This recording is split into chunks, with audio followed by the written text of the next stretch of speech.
Je suis heureux de constater que San Pedro est totalement en chantier. Les travaux avancent bien et je peux vous dire que je veillerai, le Premier ministre et moi-même, à suivre de manière très rapprochée l'achèvement des travaux. Oui, ces travaux seront exécutés à bonne date et j'espère que dans quelques mois, San Pedro sera totalement transformé comme vous le souhaitez. Oui, San Pedro retrouvera son luxe d'antan. Vous savez, dans ce projet de réhabilitation, nous sommes en train d'investir près de 40 milliards dans la région de San Pedro et plus de 420 milliards dans le district du Bas-Sassandra. Bien évidemment, le barrage de Soubré compte pour lui seul près de 330 milliards. Ces investissements ont permis notamment la réhabilitation et l'équipement de plusieurs centres de santé et d'établissements sanitaires, la réhabilitation d'établissements scolaires, la construction de 2 collèges de 28 classes, 480 classes primaires et l'extension du CAFOP de San Pedro. Le bitumage également des voiries de la ville de San Pedro pour 10 km. Et là, les travaux seront terminés pour la fin du mois de mai 2015. Oui, donc après ces travaux, San Pedro sera encore plus belle. J'ai entendu évidemment vos doléances concernant le problème de l'eau. Oui, le renforcement de l'adduction en eau potable dans la ville de San Pedro, le renforcement de 180 pompes et la reconstruction de forages. Bien évidemment, cela ne suffit pas et nous continuerons. Nous avons, au cours de ces dernières années, réhabilité les 8 centres émetteurs qui couvrent tout l'Ouest. Et cela permet de regarder la RTI de partout dans le Bas-Sassandra.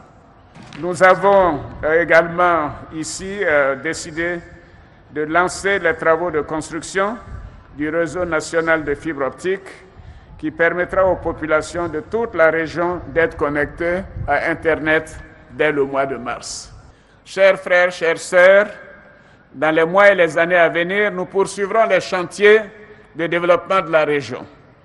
Nous envisageons la construction d'un centre de traitement des maladies hautement contagieuses, et cela très rapidement car le financement est déjà disponible. Nous prévoyons aussi la construction d'un lycée de jeunes filles ici à San Pedro. J'ai une grande nouvelle à vous annoncer. Le Conseil des ministres qui s'est tenu mercredi dernier ici même à San Pedro a décidé de la construction d'une autoroute reliant Abidjan à San Pedro.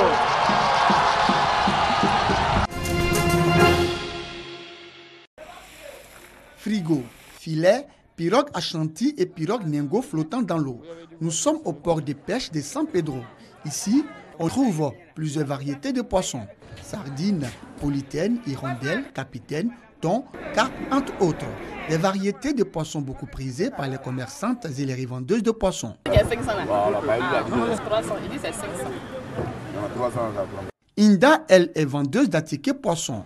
Elle est venue s'approvisionner en poisson thon. Oui, le poisson est cher ici, très cher ici. Je suis en train de discuter le prix du poisson avec le pêcheur.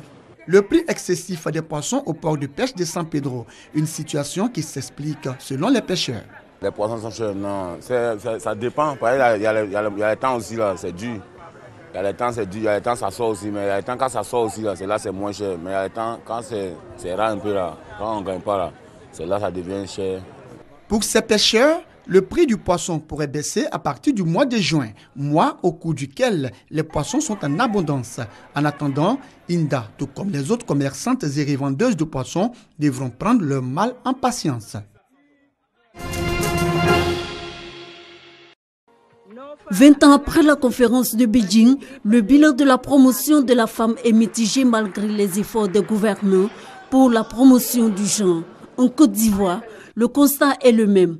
Du compédium à l'installation du Conseil national de la femme, le gouvernement a entrepris de grandes réformes pour donner de la visibilité aux femmes.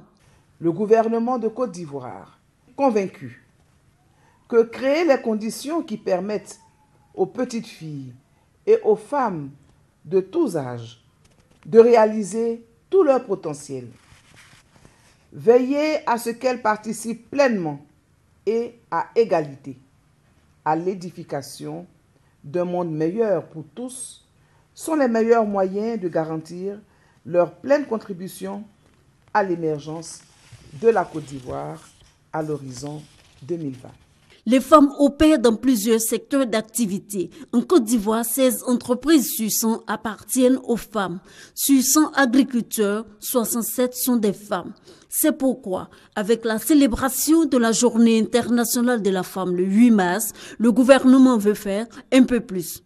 La volonté affichée du gouvernement est de susciter un changement social et institutionnel progressif, cohérent et durable par la prise de mesures concrètes en faveur de l'égalité des sexes et de l'autonomisation de la femme ivoirienne. Pour la ministre Anne-Désirée Ouloto, le changement de la situation de la femme ne se limite pas à une simple sensibilisation. Il doit être suivi d'actions concrètes à tous les niveaux.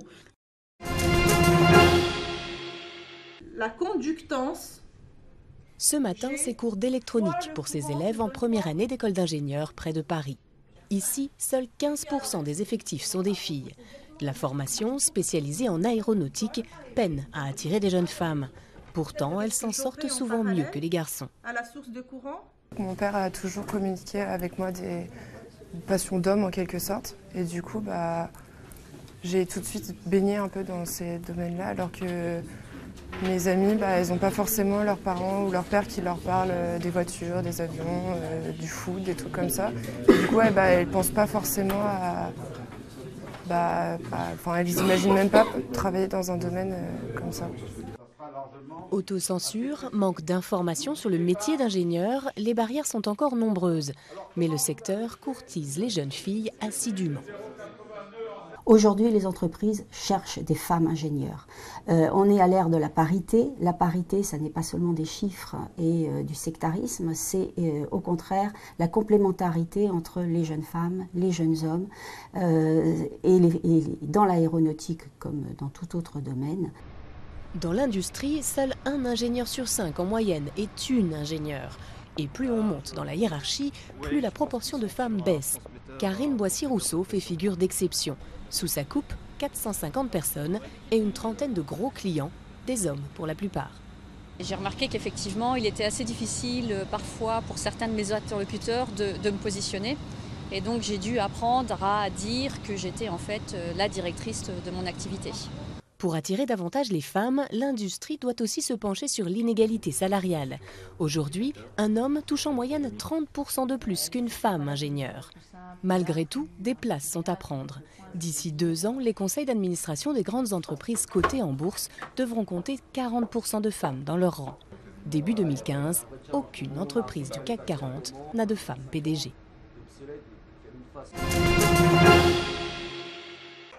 À 28 ans, la Qatari Mariam El Soubaye a choisi de monter sa société. Au Qatar, un programme de nationalisation de l'emploi garantit un travail et des salaires plus élevés à tous les Qataris, hommes et femmes. Il leur simplifie aussi les démarches pour créer leur entreprise. J'étais directrice des programmes et de la création à Qatar TV. Avant ça, je travaillais dans le marketing et au ministère des Affaires étrangères. Puis j'ai lancé différentes initiatives pour les jeunes et je suis arrivée à un point dans ma vie où je voulais créer quelque chose qui m'appartienne. L'ancienne première dame, Cheikha Moza, a ouvert la voie aux femmes du Qatar. Depuis 1999, elles ont le droit de voter et d'occuper des postes élevés au sein du gouvernement. À l'université Carnegie Mellon de Doha, elles sont 4 fois plus nombreuses que les hommes qataris à suivre le cursus business. Au Qatar, nous les femmes, on est traitées comme des reines. On a tous nos droits, je n'ai pas besoin de me battre pour mes droits, quels qu'ils soient. J'ai tout ce que je veux. L'opportunité est là et c'est à moi de décider si je veux la saisir ou pas. Les aînés ont quand même bien ouvert la voie pour les plus jeunes, mais c'est aussi un pays neuf où les opportunités existent. Il est difficile aujourd'hui, et je sais de quoi je parle, de créer une société en France parce que c'est très peu soutenu. Alors je pense que c'est le cas dans pas mal d'autres pays, mais en tout cas au Qatar, non. Dans un contexte économique très favorable, les jeunes Qataris sont invités à participer à la construction et à la promotion de leur pays. À ce forum organisé pour les créateurs de start-up, toutes les sociétés présentes sont gérées par des jeunes femmes, certaines encore étudiantes. Nous avons beaucoup à donner à la communauté, à la société et même à notre pays. Mais il est difficile de nous accepter. La culture est toujours conservatrice dans un sens et les gens pensent que les femmes ne peuvent pas faire certaines choses, qu'elles sont inférieures aux hommes. Je ne sais pas pourquoi. Mais cette génération leur prouve le contraire, grâce à des femmes meneuses de projets et qui occupent des positions supérieures. Le Code du travail qatari applique l'égalité salariale entre hommes et femmes, mais certains secteurs sont exclusivement réservés aux hommes, comme l'agriculture et la pêche. Malgré les avantages dont elles bénéficient, les femmes qataries continuent de faire face aux contraintes d'une société patriarcale et à des discriminations culturelles. En 2012, seulement 35% des femmes qataries en âge de travailler étaient actives, un pourcentage qui évolue peu. Le changement climatique est une réalité avec laquelle les populations doivent désormais composer. Pour contribuer à la lutte contre le changement climatique et à la restauration du couvert forestier, une campagne d'information et de sensibilisation des élèves est initiée. Le lycée moderne Yopougon Ndokwa a été choisi pour le lancement de cette action. L'initiative est du Programme national du changement climatique. 2015, c'est l'année de lutte contre les changements climatiques. Et en décembre 2015 à Paris, il y a une grande conférence qui prendra des décisions. Les élèves sont l'avenir du pays. Il était bon qu'on puisse les sensibiliser donc à cette lutte contre les changements climatiques. Le message fort que nous lançons, c'est de contribuer ensemble avec les élèves, les proviseurs, tout le corps professoral à la préservation de nos forêts. Une action à laquelle adhèrent chefs d'établissement et élèves. Il nous faut préserver la nature, faire en sorte que là où elle a été dégradée, eh bien qu'elle soit restituée, afin que nos enfants, les enfants de nos enfants, puissent vivre dans un environnement sain. Nous sommes engagés pour la reconstruction du couvert forestier. Le message que je peux lancer à mes amis, de prendre soin de leur environnement, car là où nous vivons, c'est là que nous trouvons la santé. Les responsables du Programme national du changement climatique entendent sillonner d'autres établissements scolaires pour sensibiliser et informer sur les effets néfastes du changement climatique en Côte d'Ivoire. Un attentat perpétré dans la nuit du vendredi au samedi dans un restaurant d'un quartier de Bamako, la capitale malienne. 5 morts et 8 blessés annoncés par la police et une source hospitalière. Vers minuit, nous avons commencé à entendre des bruits d'armes. Les gens ont commencé à courir dans tous les sens. Les gens ont commencé à dire que ce sont des vagabonds. Puis, non, que ce sont des rebelles. Mais moi, je ne sais pas. Nous avons entendu le bruit des armes. On a commencé à fuir. Entre-temps, on a appelé les policiers. Les policiers sont venus et les choses ont commencé. La police malienne affirme que l'attaque a été perpétrée par au moins un homme armé qui a ouvert le feu dans ce bar-restaurant La Terrasse, provoquant 8 blessés dont 3 Suisses. Parmi les tués figurent 2 Européens dont un Français, selon un dernier bilan de sources hospitalières. Le président François Hollande a dénoncé avec la plus grande force le lâche attentat commis à Bamako et va offrir l'aide de la France au président malien Ibrahim Boubacar Keïta, a indiqué la présidence française dans un communiqué.